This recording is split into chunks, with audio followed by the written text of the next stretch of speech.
On June 18, 1815, a muddy battlefield in Belgium became the stage for one of the most decisive moments in world history.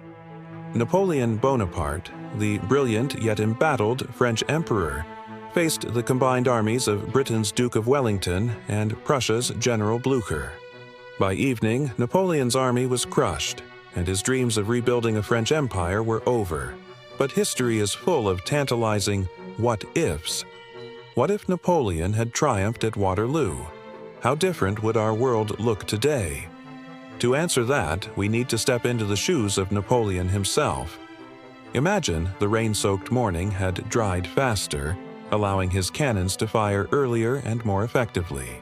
Imagine if Marshal Ney had coordinated better with the cavalry, or if the Prussians had been delayed just a few hours more. Victory at Waterloo wasn't impossible. In fact, it was within Napoleon's grasp. If Napoleon had won, his immediate goal would have been to march on Brussels and secure Belgium. With Wellington's forces shattered and the Prussians in retreat, he would have effectively eliminated the main Allied armies opposing him. Europe's political balance would have been thrown into chaos. Britain might have sued for peace, or at least withdrawn its troops to protect the homeland. The coalition that sought to crush Napoleon would have been fractured. But would victory at Waterloo have allowed Napoleon to rebuild his empire? Perhaps, but not without challenges. France in 1815 was exhausted, its people war-weary, its economy drained, and its allies few.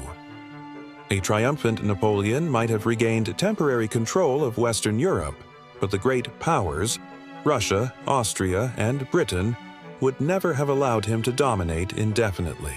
Another coalition would have risen against him, but this time, Napoleon would have had the momentum of victory on his side.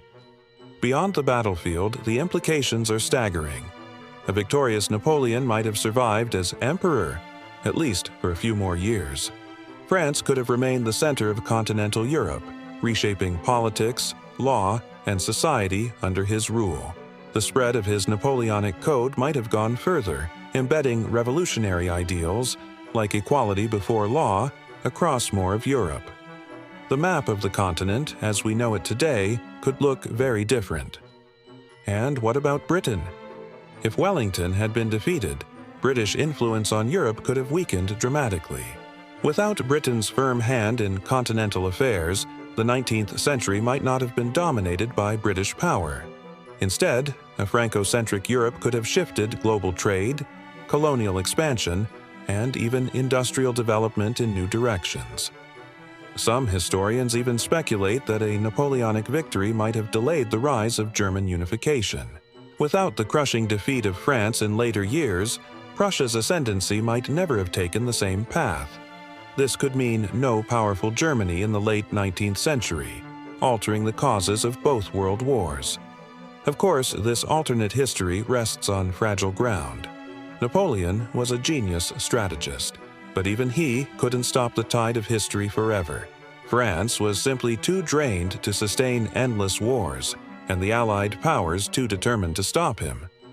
At best, his victory at Waterloo would have bought him time, perhaps years, perhaps even a decade, to cement his legacy and reshape Europe once more.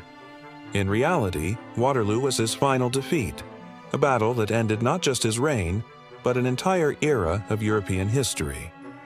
Yet, the question remains tantalizing.